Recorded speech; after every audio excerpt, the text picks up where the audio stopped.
د ټیک ټاک مونوټایز اکاؤنٹ اغستا یا د فیسبوک مونوټایز اکاؤنٹ اغستا یا د شانتي د یوټیوب چینل چې دی هغه مونوټایز اغستا.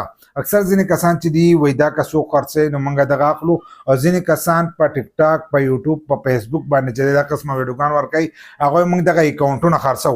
کم چې تاسو ته طریقې ښیي هغه کس چې دی هغه تاسو ته دا خبره کوي وای موږ دا اکاؤنٹ خرڅو. کومو کسانو چې اغستي په هغې کې به 99% چې دی د هغې نه روپۍ نه یې ګټلي. چې کومو کسانو مونوټایز اکاؤنټونه اغستي نو 99% کسانو چې د دې نه به روپۍ نه یې ګټلي. د څه له وجې نه به یې نه یې ګټلي چې هغه به غلطیانې کوي. هلته کې هغه د دې په قانون نه پوهه خو مونوټایز اکاؤنټ راو خالي ورته ډالر چې دی دا شو کېږي یا $1 یا پکې $2 یا ورته دغه شانتې ورکړي خالي والا مونوټایز ورکوي ته ورته ویډ ورخېجه.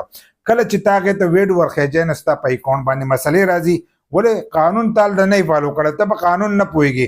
بل هغه چې تاله کم مونوټایز اکاؤنټ درکړی هغه په هغې کې چې کم فالور جوړ شي یا په کمپیوټر باندې جوړ شي هغه مړه فالوري لکه خالي چې دی په انسو کې تا د ښکارېږي چې دومره فالور دي هغه نور چې دی هغه کار نه کوي. چې ته وایه مخکې کې نو هغه به ته داسې مخکې کې لکه نوی اکاؤنټ چې دی سړی مخکې بیایي، نوی اکاؤنٹ چې دی مخکې بیایي دغه شانتې محنت چې دی هغه غواړي. نو کم کسان چې دا غلطي کوي چې په 10,000 یا په 15,000 په 20,000 باندې ځان له اکاؤنټ الی نو تاسو خپل روپو له چې دی خپې مه ګورئ، په خپله محنت کوئ. د هغې سره چې دی ستاسو مازغه به هم کار کوي.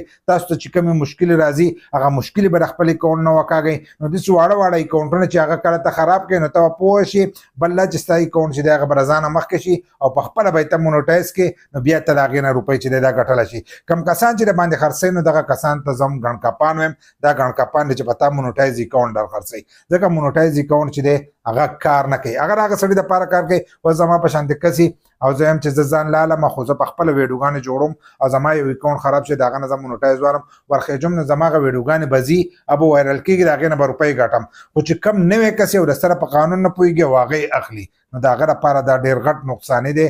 هسې خپلې روپو له چې دی تاسو خپې ګوره او ستاسو روپۍ چې دي دا خرابېږي. نو کوشش وکړئ چې دغه اکاؤنټ وانلئ او په خپله باندې چې دی تاسو محنت وکئ.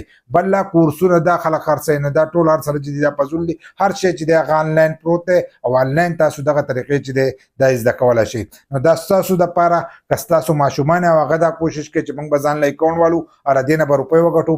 99% مې درته ووایي چې 99% کسان چې دي هغه خرابوي، 1% کسان چې دي هغه به خپل اکاؤنټ چې دی هغه مخکې به وایي چې